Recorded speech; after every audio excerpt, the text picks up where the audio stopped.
Are you a leader in customer success, pre-sales, professional services, support? Do you work behind the scenes and roll up your sleeves to make sure that customers are happy? Renew. Then this is for you. Welcome to the GSD Podcast. Welcome to the GSD Podcast. Getting it done. Services, success, and software. We'll talk with the pros that have been in the trenches, getting service teams off the ground, launching new types of groups to service customers, or running agencies that don't have a product attached to it. For the pros, by the pros. This is the GSD Podcast, and this is your host, Jeff Kushmerek.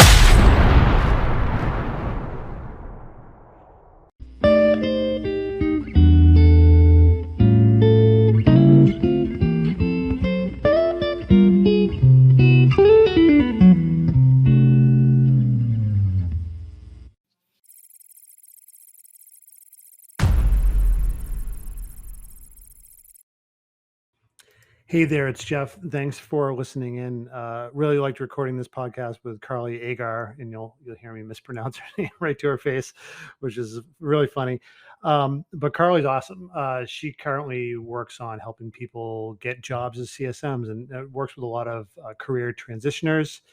So we go over a lot of the things that anybody in transition is looking for, whether if you're looking to move up in your career or not. So we talk about career paths, how to do the right next steps, self-reflection, get into the whole job search thing and making sure that your resume looks good. We talk about old school ways of doing things. And we just also got into a lot of do's and don'ts in networking and how to prepare and how to show up in terms of those interviews and cover letters and all that fun stuff.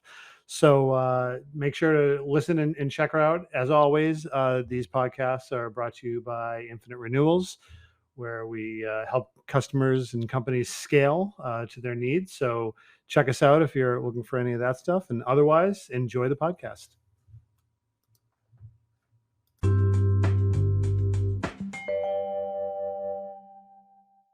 Computer. All right. Here I am with Carly Agar. Oh my God, I did it. I have to go back. We just talked about We just did this for like 5 minutes. Carly's like, say it again. I'm like, Agar. Agar, long A. Long A, but not Apgar. Don't do that. Yes, there's no invisible P. It's just Agar. Right. So Carly and I met, I believe, on Gain, Grow, Retain, where there's a couple pools that we both swim in, and Carly did a great job with her LinkedIn profile because you are the number one. Basically how to get a job as a customer success person, a CSM or in the CS field. And Carly definitely has walked the walk. She did a lot of time as a CSM in what I would classify as a lot of data insight companies, which is it's harder work sometimes. And so I definitely want to give props to that. But then you sort of just switched into helping people find jobs, right? So I'd love to just chat into that, and we've got some best practices and some conversation points that we got into. So we'll go from there. Awesome. Yeah. So what made the big change happen where you're like, hey, I'm going to do this full time now? Great question. So there is a moment, I think, in every CSM's career where it's, all right, I'm at a fork in the road. I can move up into management, right? I can become a team lead. I can become a manager, a director of customer success. Great path, right? Very, very lucrative. But I did a lot of self-reflection. I think a lot of people actually miss this step in determining their next steps in their career. They wind up being a manager and unhappy, yes. And I did a lot. I think maybe my time in research and data has kind of forced me into this, like, use data for every decision you make. So maybe I overanalyzed it, but I mean, I looked at all of my managers' calendars. I sat in on all their meetings. I really dissected, like, what will my day-to-day look like as a manager of a team? And it just simply came down to the fact that I didn't want to do that job. Yeah, I hear you. And I think we might have talked about this when we first got together and met, but like having somebody walk into your office and they're like, okay, I am 6 weeks pregnant and I just wanted you to know that because I'm missing me. Like you have all of those types of things where you're like, oh, wow, you take on a lot of people's sort of burden, right? And I don't mean like it's a burden as a thing, but like you pick up a lot of your employees that you're managing, what they're dealing with, and that can weigh on you if you don't know how to deal with that, right? Totally. Yeah, you have to really sit down and think about what are the activities that give me energy Absolutely.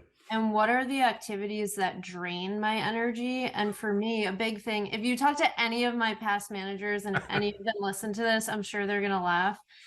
The thing that drains my energy most is internal meetings. Oh, that's why I'm a consultant, because I'll gladly do the work, but I don't want to do internal meetings.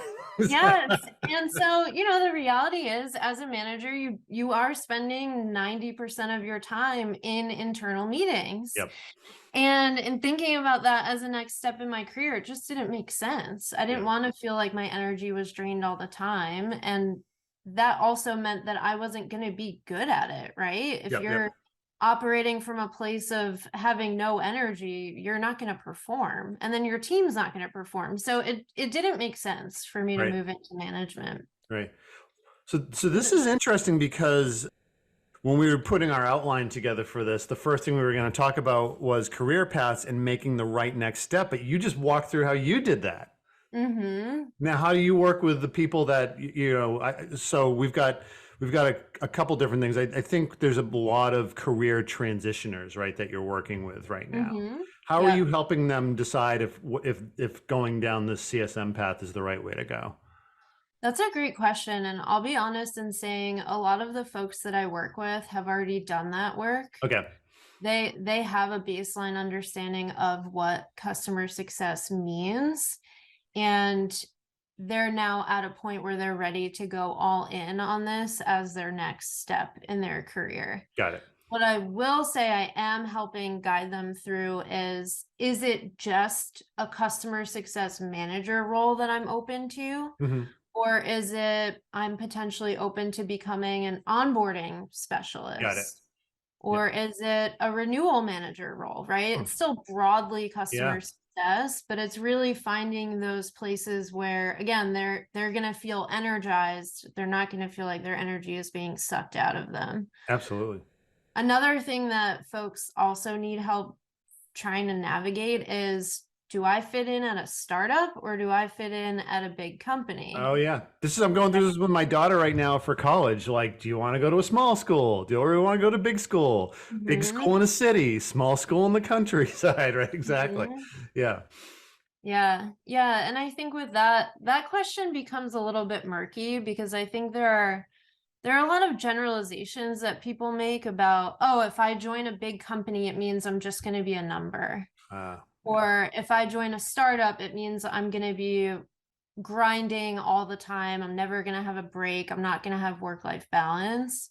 And in those scenarios, I think it's really important that you are asking good questions in your interviews to really uncover, okay, this might be a giant company, but their CS org might be really immature. So a CSM might actually be operating as if they were in a startup. Yep. Whereas I've had the luxury of joining many startups where, even though the team was really small, the CS leadership was very mature. And so there were a lot of processes in place. It didn't feel like I was just making stuff up all the time. So, and you have to be comfortable with that, right? Because I think one of the biggest things in helping people with that particular decision is, by the way, you might not be managed that much, right? Part of the thing about being a startup is that, like, you might not have weekly one-on-ones, and you might not exactly have that path directed that you need to, and you may just need to, exactly as you said, kind of make some stuff and see if it sticks and things like that. Mm-hmm. I think something that people often don't sit down and really reflect on is, how do I like to receive praise? Mm-hmm. So some people, like a salesperson, right? A really dedicated salesperson is very motivated by results, Yeah. by hitting numbers, right? Maybe even receiving public accolades for hitting or exceeding their numbers. Some people like to receive accolades privately, like in a one-on-one setting. Other folks don't need accolades. They just like to feel like they're contributing to something. And that can also play a huge part in where you belong and where you're going to end up feeling happy. Absolutely. So do you guide people whether they should go startup or big company or Yeah. Oh yeah. It's always a topic of conversation. Yeah, that's great. Mm-hmm. So when we were talking, you said basically a lot of people just rely on their resume. And actually, you're pretty fired up about it. So let's get into that a little bit and how you help them out as well too on that subject. Yeah, I'm glad you brought that up. And the reason this gets me so fired up is because I think it's one of those old industry norms that a lot of people have maybe been afraid to, or just haven't even thought about kind of flipping it on its head and thinking about, well, wait a second, this is how we've done this for centuries, probably, right? Yep. This is the thing that we use to get our foot in the door at companies forever.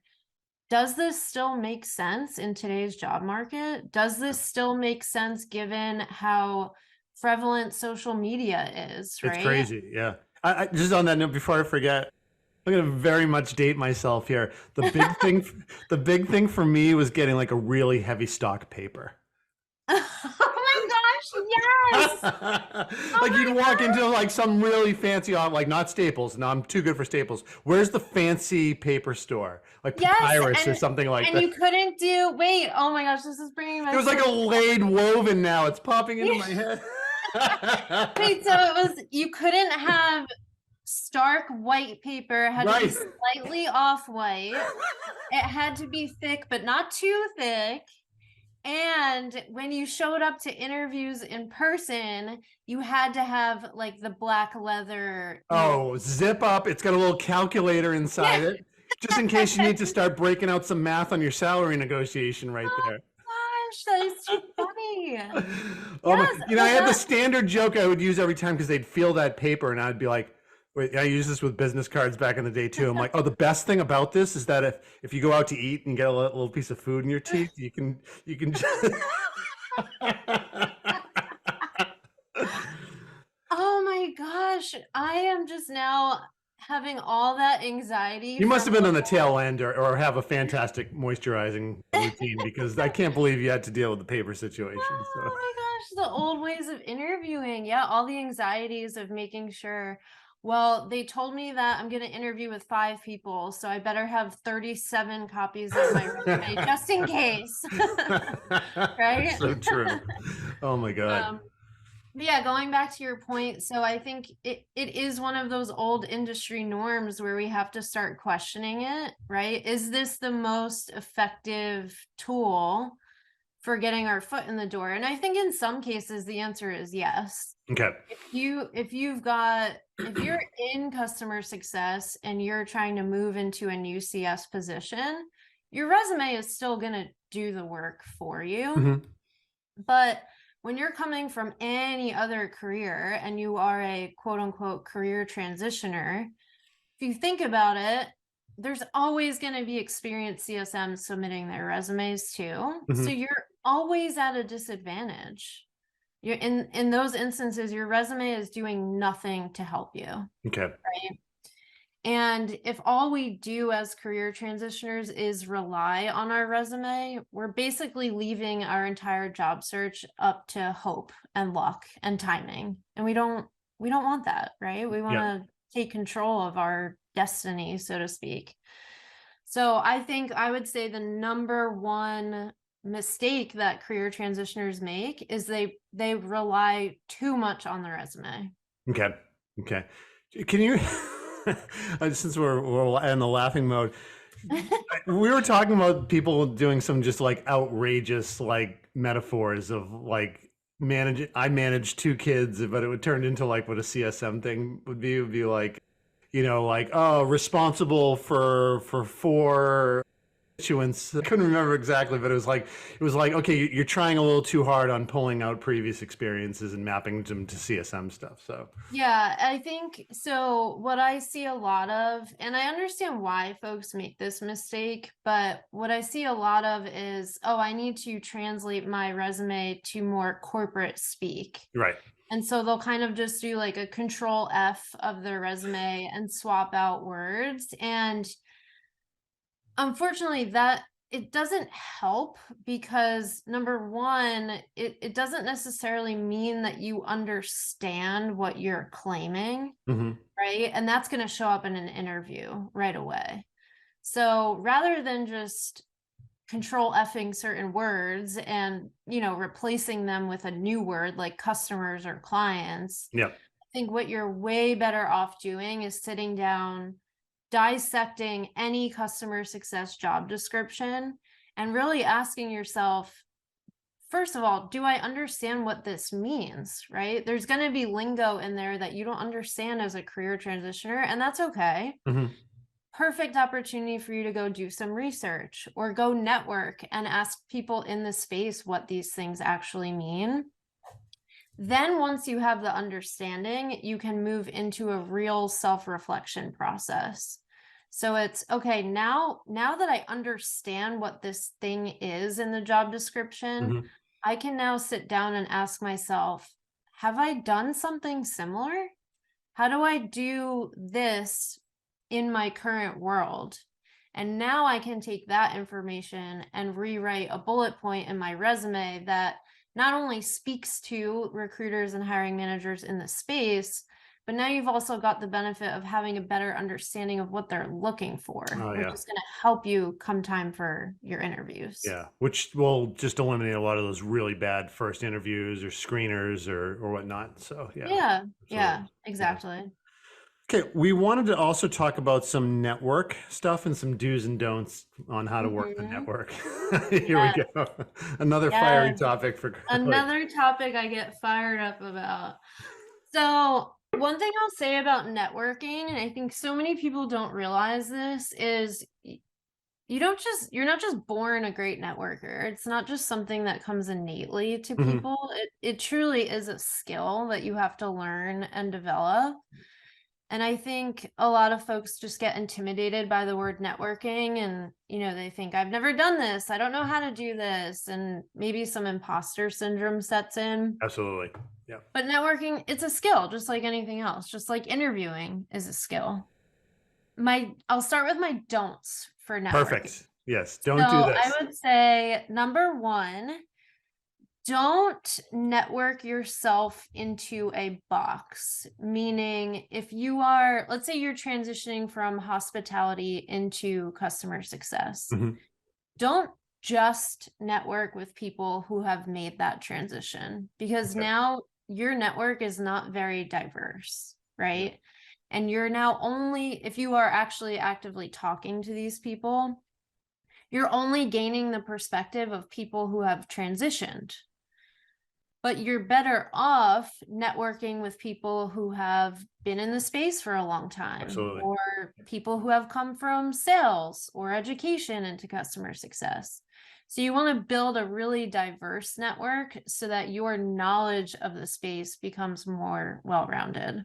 Got it. And where's the typical, is it LinkedIn? Or are there other spots that you're usually helping people? LinkedIn is my number one. Yep. It just feels so accessible and easy.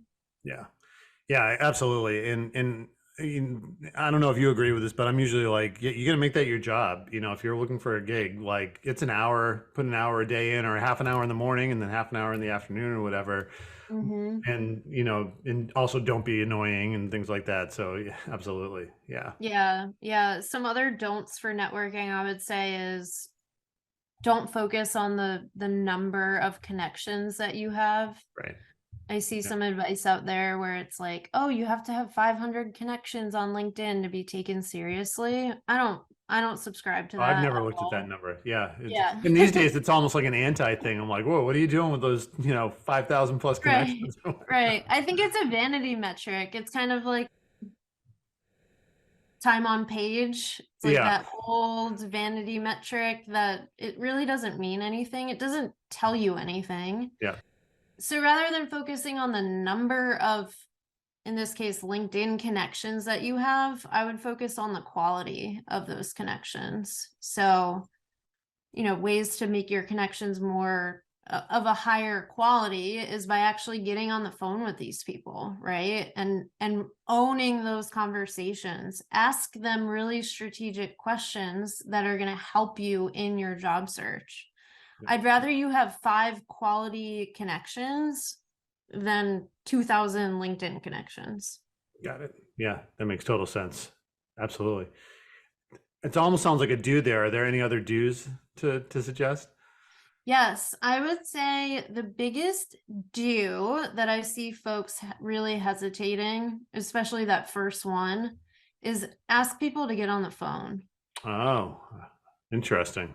Yeah, I think when you, and this gets into more do's and don'ts, but if you just send a generic message and it's like, hey, I see you, I used to get these all the time. Hey, I see you work at Heap. Seems like a really cool company. Would love But no to. ask after that, right? There's just like, okay, Yeah, great. there's no ask. And so I read it and I think, okay, that's cool. Yeah, I love Heap. I think Heap is cool too. Awesome. I'll accept your connection. But that's not doing anything for that person, right? If someone were to, here's another don't, now send me 10 paragraphs and give me an autobiography about who they are and what they're doing and what they're looking for, and they ask me for too much help in an initial message, now I'm going to read that and I'm going to go, well, that's pretty unfair, right? Yeah. That's now what the archive functions for in LinkedIn. Now, not only are you asking me to spend 10 minutes reading this message, but you're asking me to do work. Right. And that's not fair. Yeah. So I like to just keep your networking messaging very concise, but very specific. Yeah.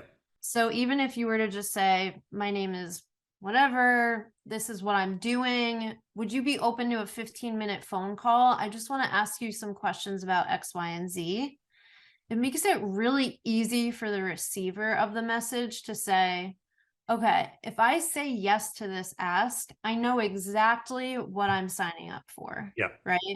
It's nothing more than a 15-minute phone call. They've already given me a heads up on what we're going to talk about. So now I can come prepared. And that's an easy yes, in my opinion. Yeah, absolutely. Absolutely. So when I've actually bumped into a lot of people recently that are transitioning, and I've boiled it down to 2 different careers that they're transitioning from. I want to see lots of teachers, lots of salespeople. Yes. So teachers, definitely, for sure. I would say 70% of my clients are coming from education. Oh my God. Just it breaks your heart for the education, I got kids like, oh my God, the teachers. Yeah, it absolutely does. But everyone deserves, that career opportunity, the financial freedom, the work-life balance, and they can't get that in education right now, then we should be helping them to find it elsewhere. Absolutely. Right? Yeah, super interesting that you bring up sales, because I've noticed that, I want to say in October, it really started picking up. I'm starting to. That's about right as well. That's interesting. Yeah.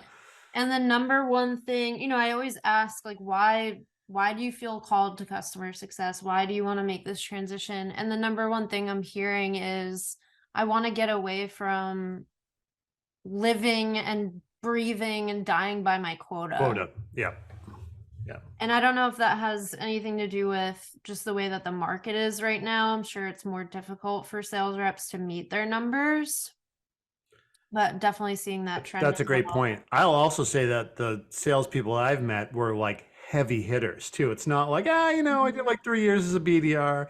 People went to President's Club and all that other stuff and everything. So I was just shocked on that. But I think that's probably a big point of it, is that quote. And that's a tough, you got to be, that's a tough way to live. And you got to just be like, it's a different type of blood that courses through your veins. Right? Yeah, you have to be so resilient. Yeah, absolutely. Yeah. So I know, we're trying to keep this in a certain time frame. Any other sort of tips out there, and then we'll get into how people can reach out and contact you and all that fun stuff. So yeah. So I always love to encourage job seekers, and again, going back to my background in data, to really take a data-backed approach to your job search, meaning you log on to LinkedIn, there's so much advice out there, right? Yep. Some people say you should write a cover letter for every job. Some people say don't write cover letters. And I don't believe for anything in life, but especially for the job search, there's not one best, right, only way to go about it. Yeah. The fact of the matter is every way is going to work, right? Yep. It's just what's going to work for you. Right. And so to help with that overwhelm of advice and to help you focus on one thing, look at the data. Are you applying to hundreds of jobs and not getting any interviews? Well, that's telling you that whatever you're currently doing, if it's, let's say you are writing a cover letter for every job, you're not getting any return on that time investment. Right? So maybe it's time to get away from the cover letter and try networking. Yeah, take that 15, 30 minutes a day that you were writing cover letters and start reaching out to people. Exactly. So it's not all about spending more time, because if the things that you're already doing aren't getting you a return, spending more time on it is not going to change that. Absolutely. Yeah, that's great. Well, I don't want to have you give away too much of your secret sauce, right? Because certain things I get on calls too, I'm like, yeah, that's the special stuff. That's going to buy me a drink for that one. But let's talk about, and then we'll get into some fun stuff after that. How do people find you besides looking for the #1 customer success career specialist on LinkedIn in the top 25 influencer list? I love that you asked. So yeah, LinkedIn is definitely my bread and butter. So you can always find me on LinkedIn, or you can visit my website. So it's just carlyagar.com. Yeah. And I have a ton of free trainings, free resources, templates on there. So I'll also just say, anybody just listening, even if you're not looking for jobs, just subscribe or follow Carly as well, because just really good content that's out there. And that's how, because I'm not looking, and that's how I saw your stuff as well too. I'm like, this is really good. So you're putting the effort in, so I want to call it out. So absolutely. Thanks so much. I appreciate it. So let's get into some fun stuff, right? All right. A non-CS book that you're reading right now. Oh my gosh. Shoot. Wow, you really totally on the spot. Oh my gosh. I can't remember the name. Hold on. I have to think of it. Sorry. Because all what we do is we read CS books. Oh, it's called Rich Dad, Poor Dad. Oh yeah, that's a fantastic book. Yes. Yeah, such a good book. Yes. Yeah, I'm really into the self-improvement genre, so that's usually what's fired up on my Kindle. Oh, that's interesting. I went through that a few years ago, but then it's funny seeing how that stuff works, because guys do other stuff. Like they don't want to hear self-help unless it comes from like a Navy SEAL or something like that. So and you start seeing some of my customers, I help them out on exec staff stuff and everything. And they're like, we want to see everybody with extreme ownership. I'm like, oh, you're listening to Jocko now. Like, got it. You know? So, yeah. But Rich Dad, Poor Dad's great. So awesome. And so holidays are coming up. Anything fun that you're lined up for doing that? Yes. So Christmas Eve, I have a big Italian family. Oh, the Fishes. Yeah. I'm half Italian. You can't tell me my last name. I'm half of my family's right from Italy. Like I'm like second generation. So absolutely. I would say we're more of like the 7 Prosecco's kind of family as opposed to the 7 Fishes. But I'm really excited because this is the first Christmas Eve in, I want to say 3 years, where we're really doing like the big tradition just because of COVID and, the last few years. So I am so excited. I'm like counting down the hours to Christmas Eve. Oh, that's awesome. And I my Christmas Eve, because you'll appreciate this from the Italian side, I have to get to the pastry shop in Medford, which is Massachusetts. Medford's all Italian. And that's where my family moved to from Italy. And my grandfather used to go there, and you can't go to any place but this one. It's Arthur's Pastry in Medford, by the way.